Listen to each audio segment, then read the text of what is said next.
नमस्कार, बहुत बहुत स्वागत है आप सभी का। आप देख रहे हैं एनएमएफ न्यूज, आपके साथ मैं हूं नम्रता चौधरी।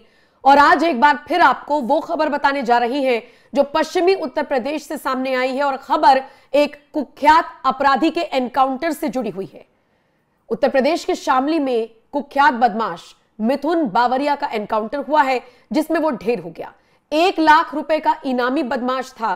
4 राज्यों की पुलिस उसे ढूंढ रही थी और ऐसे में जब यूपी पुलिस के ये हत्थे चढ़ा और इसका एनकाउंटर हुआ, ऐसे में इसे पुलिस की बड़ी कामयाबी के तौर पर देखा गया।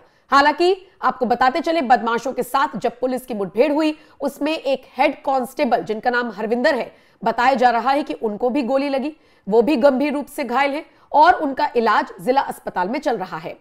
आपको बताते चले, 4 राज्यों की पुलिस इस मिथुन बावरिया को इसलिए ढूंढ रही है क्योंकि इस पर कई मुकदमे दर्ज थे। हालांकि ढूंढते ढूंढते पुलिस को सूचना मिली कि ये जो बदमाश है, ये शामली में किसी और वारदात को अंजाम देने जा रहा था।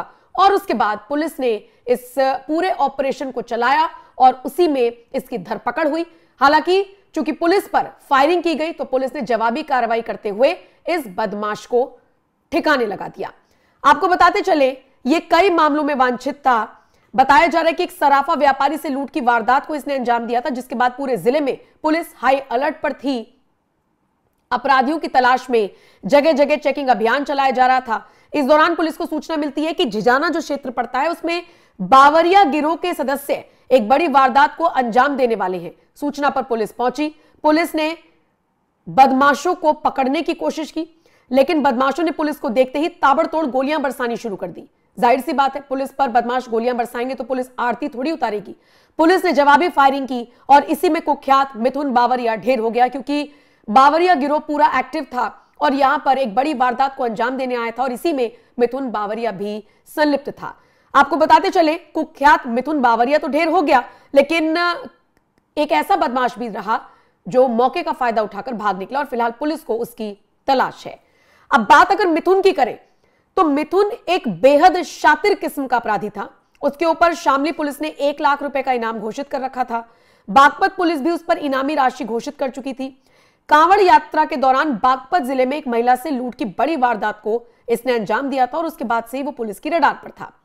उसके बाद हम देख रहे हैं कि लगातार ऐसी खबरें आई कि मिथुन बावरिया और उसके गैंग के सदस्य कई और वारदातों में भी इन्वॉल्व रहे। आपको जानकर ताज्जुब होगा कि तमिलनाडु में भी इसने कई वारदातों को अंजाम दिया था। मतलब मिथुन सिर्फ पश्चिमी यूपी में सक्रिय नहीं था, बल्कि पंजाब, साउथ दिल्ली, जयपुर, मतलब कि राजस्थान आप समझ सकते हैं, और इसी के साथ तमिलनाडु में भी वारदातों को अंजाम दिया करता था। बात अगर इस कुख्यात अपराधी की करें तो शामली, बागपत, मुजफ्फरनगर, सहारनपुर जिलों में कई लूट, चोरी और हत्यारों से जुड़ी घटनाओं में वो शामिल रहा। पुलिस की जांच में यह भी सामने आया है कि वो तमिलनाडु में भी कई बड़ी लूट की वारदातों को अंजाम दे चुका है। बताते चले, पुलिस पर जब इस अपराधी ने ताबड़तोड़ फायरिंग की, तो पुलिस ने जवाबी कार्रवाई में इसके ऊपर फायरिंग की और उसी में ये मारा गया। मिथुन की आपराधिक पृष्ठभूमि काफी ज्यादा पुरानी रही है। उसके खिलाफ मारपीट के मुकदमे दर्ज हैं। वो अपराध की दुनिया में गहराता चला गया। छोटे से क्राइम से उसने अपनी इस दुनिया में कदम रखा था और उसके बाद उसका मन था, वो चाहता था इस दुनिया का शहंशाह बनना, लेकिन शायद वो ये बात भूल गया था कि वो कहां पर ये सपना पाल रहा है। ये उत्तर प्रदेश है और ये योगी आदित्यनाथ का उत्तर प्रदेश है। शायद इसीलिए वक्त रहते ही मिथुन बावरिया के सबसे बड़े डॉन बनने के सपने को चकनाचूर कर दिया गया, ठीक उसी तरीके से जैसे बड़े बड़े माफियाओं के साम्राज्य को मिट्टी में मिला दिया गया। बताया जाता है कि 2017 में झिजाना में ही एक भारत कुमार हत्याकांड हुआ था, बड़ा चर्चित वो हत्याकांड था, उसमें भी ये शामिल था। फिलहाल तो पुलिस ने मौकाए वारदात से बहुत सारी चीजें बरामद की है, जैसे एक बाइक बरामद हुई है, पिस्टल बरामद हुई है जो इटली मेड बताई जा रही है, कई खोखे बरामद किए गए हैं, अच्छा मोबाइल वगैरह भी बरामद किए गए हैं। अब इनके आधार पर पुलिस इनके गैंग और इनके गैंग के सदस्य कहां कहां पर सक्रिय हैं, ये पता लगाने की कोशिश कर रही है। लेकिन फिलहाल ये जो खबर उत्तर प्रदेश से आई है, ये एक बार फिर ये बताने के लिए काफी है कि अपराध की दुनिया में अगर कोई कदम रखने जा रहा है या फिर अपराध की दुनिया में कदम रखकर आगे बढ़ना चाह रहा है, तो यूपी में तो उसकी दाल गलने वाली नहीं है।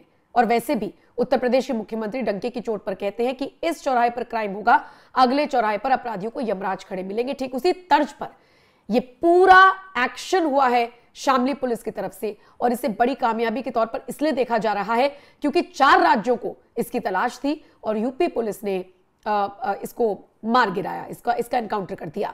बहरहाल इस पूरे मामले में जांच अधिकारी ने क्या कुछ कहा है, आइए, मुझे लगता है आपको उनका बयान सुन लेना चाहिए, क्योंकि उनके बयान से और ज्यादा मामला आपके सामने साफ हो जाएगा। सुनिए पुलिस अधिकारी को, और फिर इस एनकाउंटर पर, इस खबर पर आप क्या राय रखते हैं, कमेंट सेक्शन में आप अपनी राय हमें जरूर दीजिएगा। आज शाम को 6 बजे थाना कांदला में एक छोटी छनेती में रिहा हुई थी, और उसको लेके मैंने आदेश किया था कि हमारे सारे क्षेत्राधिकारी, हमारे SHO सड़क पर रहेंगे, चेकिंग करवाएंगे।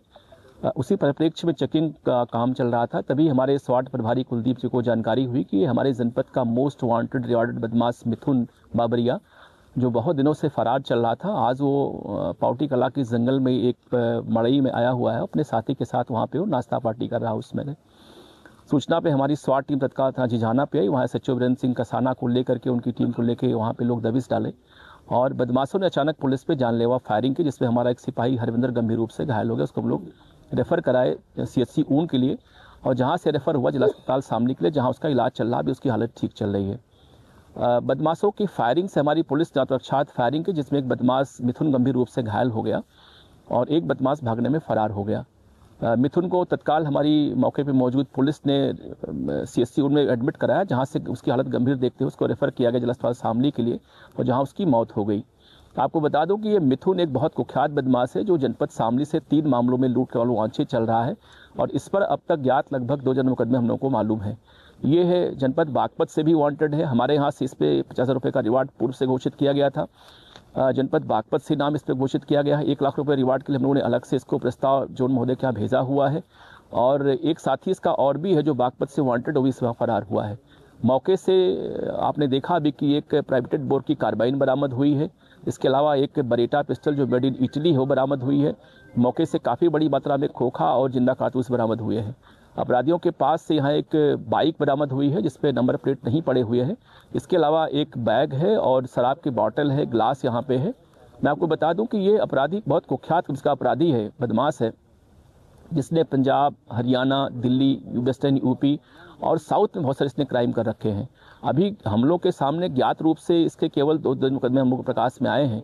अभी इसने बहुत से मुकदमे इसके साउथ में है, क्योंकि वहाँ पे छद्म नाम से बंद होता रहा है। ये इसने बहुत सारे फर्जी ID बनवा रखे थे, फर्जी इसका जो है फर्जी नाम से इसका आधार कार्ड था, तो हम लोग ट्राई कर रहे हैं कि इसके मुकदमे हम लोग ट्रेस कर लें। फिलहाल थाना झिझाना जनपद शामली का ये हिस्ट्री सीटर है। ये 2019 में ये अपने गांव के ही एक भरत नाम के व्यक्ति की हत्या की थी। उसको शक था कि इसने हमारी मुखबिरी करता है ये, और इतवारी प्रधान जी को भी इसने चाकू मारा था, जो बाल इसमें बच गए थे। इसके बाद इसकी पत्नी इसको रोकने का प्रयास किया कि क्राइम मत करिए, इसने पत्नी गोली मार दिया था, पत्नी इसकी बाल बची, और अपने बच्चों को लेकर इसके साथ से जाकर कहीं और शादी कर लिया इसने। ये एक बिल्कुल एब्सकॉन टाइप का बदमाश है ये, जो अपने साथी के साथ घूमता रहता है, और महिलाओं से चेन लूटना, लूट करना, डकैती डालना, हत्या करना इसका पेशेवर काम है। ये काफ़ी बड़ा काम हमारी टीम ने किया है। हमारी टीम ने जो है इसको यहाँ ढेर करके वेस्टर्न यूपी में ख़ास तौर से हमारे इस शामली जनपद में और गाज़ियाबाद में, दिल्ली एरिया में, पंजाब में अपराध पे काफ़ी इस पर कंट्रोल होगा। Thank you sir.